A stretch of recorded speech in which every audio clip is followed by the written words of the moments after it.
Hey, how's it going? My name is Mark. Thanks for tuning in today. I hope you're doing well. So I had this pastor not long ago that was telling me this story constantly. I heard this story over and over and over again. I think he was trying to communicate something to me about myself. But he would always tell the story about a seminary professor that he had who would always remind him with this one saying. The saying was, defensiveness is a sign of carnality.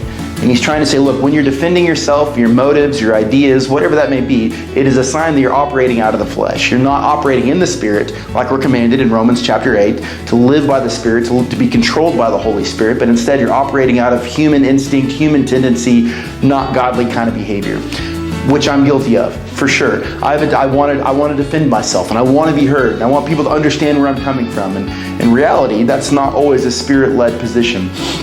So I've come to understand that when I am defensive, it is because that is a sign of idolatry in my own life. I'm holding something true. And what I've come to know and understand to be true is that idols need to be defended. There's a story in Acts chapter 19, you may have read it before. Paul is in the city of Ephesus. Ephesus is the city of Artemis. Artemis is the great defender of the city, but she's a false god. She's not a real god at all. But the Ephesians don't know that, or they claim not to know that, and so they built a huge shrine for Artemis. And there's this guy named Demetrius who creates miniature idols and silver shrines to the goddess Artemis.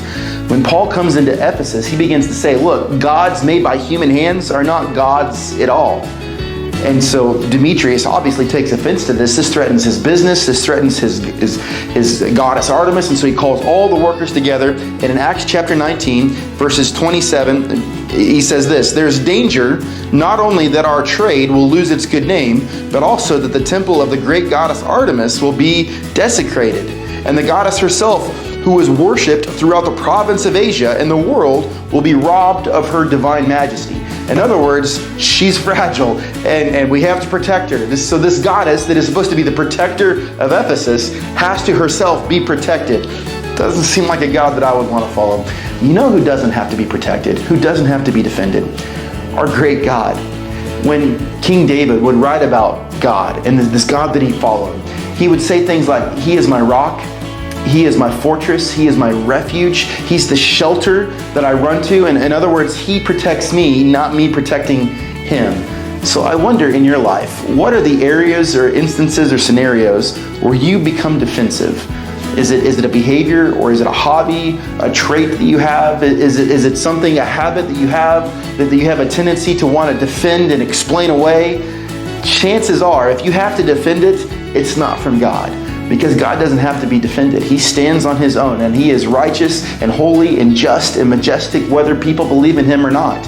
We can't rob Him of His majesty because He is who He is, and He is self-sustaining, and He has been since the very beginning.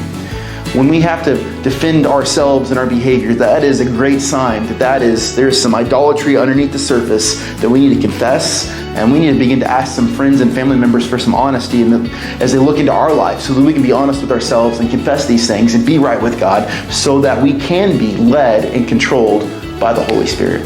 There's some food for thought for you this week. We'll see you next time. Bye.